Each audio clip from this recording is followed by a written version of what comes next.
నిజామాబాద్ నగరంలో నడిబొడ్డులో ఉన్నటువంటి గాంధీగంజ్ శ్రద్ధాగంజ్ లో ఈ రోజు అక్కడ విక్రయదారులు లైసెన్స్ లేకుండా నేరుగా రోడ్లపైన కూర్చొని అమ్మడం వల్ల ట్రాఫిక్ మొత్తం జామ్ అవుతా ఉంది.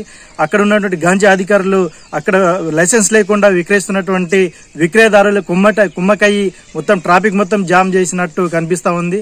అధికారులే సక్రమంగా లైసెన్స్ ఉన్న వాళ్ళకి పర్మిషన్లు ఇస్తే ట్రాఫిక్ జామ్ అవ్వకుండా ఉంటుంది. దాంతోపాటు ఎక్కడెక్కడ కవర్లు చెత్త చెదారం మొత్తం మిగిలిపోయిన వ్యర్థ పదార్థాలన్నీ ఎక్కడెక్కడ పడేయడం వల్ల అక్కడ ఉన్నటువంటి మోరీలన్నీ నిండిపోయి మొత్తం జామ్, డ్రైనేజీ వ్యవస్థ మొత్తం జామ్ అయిపోయి నీళ్లు మొత్తం రోడ్డు పైన వస్తా ఉంది.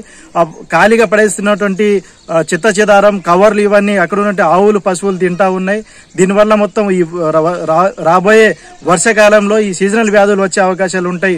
దోమలు ఈగలు విపరీతంగా పెరిగిపోయే పరిస్థితి ఉంటుంది. కాబట్టి మున్సిపల్ అధికారులు పట్టించుకోకుండా ఆ మోరీలన్నీ నిండిపోయి మురికి నీళ్లు మొత్తం రోడ్డు పైన వస్తున్నా కూడా అక్కడ ఉన్నటువంటి మున్సిపల్ అధికారులు అక్కడ ఉన్నటువంటి గంజి అధికారులు పట్టించుకోవట్లేరు.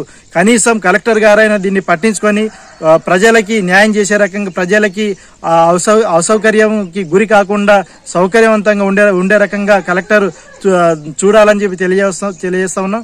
దీంతో పాటు ఎవరైతే నిర్లక్ష్యంగా ఉన్నటువంటి పర్మిషన్ లైసెన్స్ లేకుండా అనుమతులు ఇస్తున్నటువంటి గంజి అధికారుల్ని, దాంతోపాటు మోరీలు తీయకుండా ఎక్కడెక్కడ వదిలేసినటువంటి మున్సిపల్ అధికారుల పైన చర్యలు తీసుకోవాలని చెప్పి ప్రజానీకంగా మేము కోరుతా ఉన్నాం.